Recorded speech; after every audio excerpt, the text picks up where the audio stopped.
Over 50 million people in the United States alone are missing some or all of their teeth due to gum disease.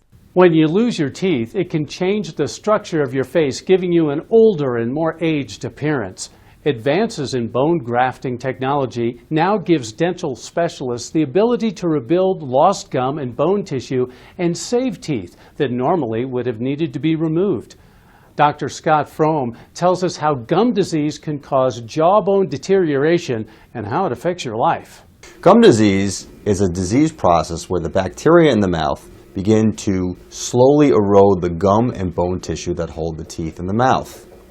Over time, this destruction leads to the teeth being mobile or moving, and it also leads to destruction of the jawbone itself, giving the patient an aged or older appearance. This type of bone destruction and jawbone deterioration can basically prevent the patient from being able to get dental implants in the future.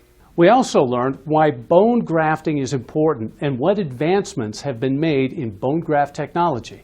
Bone grafting is a dental technology that allows us to rebuild the lost bone and gum tissue around teeth and implants that have been diseased.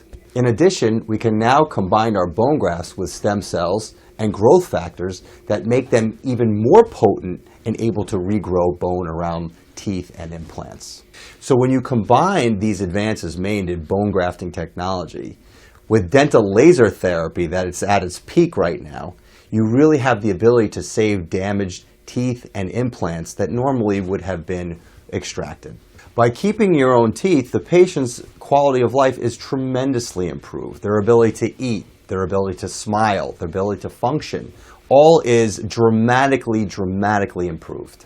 I would recommend him for his bedside manner, as well as his relaxed atmosphere, and his competence, of course, above all his competence. To learn more about how you can rebuild your jawbone and save your own teeth, please contact Dr. Scott Frome and his team of specialists.